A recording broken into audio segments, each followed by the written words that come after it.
ఏం చేస్తుంది? పొద్దున్నుంచి టీవీలో వస్తుంది కదా. కౌశిక్ రెడ్డిని హౌస్ అరెస్ట్ చేసినప్పుడు గాంధీని చేయచేతనైతే లేదా మీకు? ఎందుకు భయం అంటే గాంధీ డిక్లేర్ చేసి వచ్చింది కదా, నేను దాడికి పోతున్నా అని డిక్లేర్ చేసిన ఆపడం మీకు చేతనైతే లేదా? 30 మంది గుండాలను ఆపే సత్తా సైబరాబాద్ పోలీసులకు లేదా? నేను చెప్పిన కదా, సిపికి 3 సార్లు ఫోన్ చేసిన కదా. ఏం చెప్పిండు సిపి గారు? లేదు సార్, మేము యాక్షన్ తీసుకుంటున్నాం, మేము చర్య తీసుకుంటున్నాం, యూ డోంట్ వరీ అని సిపి గారు నాకు చెప్పిండు. ఏం డోంట్ వరీ? దగ్గరుండి దాడి చేయించుడా?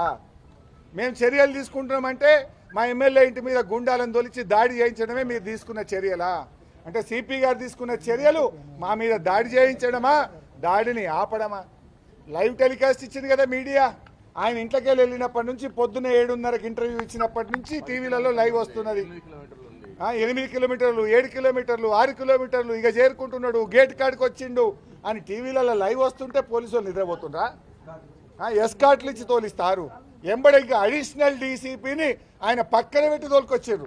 ఏంది బిడ్డ దాడి చేయమని ఓ ఏసీపీని, ఓ అడిషనల్ డీసీపీని ఎస్కాట్ పెట్టి దాడి చేపిస్తారు కౌశిక్ రెడ్డి మీద. మీరే సాక్ష్యం కదా, మీరే చెప్పింది కదా. ఇగో 10 కిలోమీటర్లు సిగ్నల్ దాటిండు, 5 కిలోమీటర్లు, 4 కిలోమీటర్లు వచ్చే, అర్ధగంటలు వచ్చే, పావు గంటలు వచ్చే, గేట్ కాడికి చేరుకునే, లోపలికి వాయే. ఇవన్నీ చూస్తలేదా పోలీసు వాళ్ళు? ఏం రాష్ట్ర అడిషనల్ డీజీ ఇంటెలిజెన్స్ నిద్రపోతుండా? ప్రతిపక్ష ఎమ్మెల్యేల మీద కేసులు పెట్టుడు, మమ్మల్ని వేధించుడు, కాంగ్రెస్ పార్టీలో చేరమని చెప్పడానికే ఇంటెలిజెన్స్ పనిచేస్తుందా? దేనికోసం ఇంటెలిజెన్స్ పనిచేస్తుంది? పౌరులకు రక్షణ ఉండదా? ఈడికి వస్తే కూడా గమ్మతున్నది. ఎమ్మెల్యేల కార్లు గేట్ కాడ ఆపుతారట.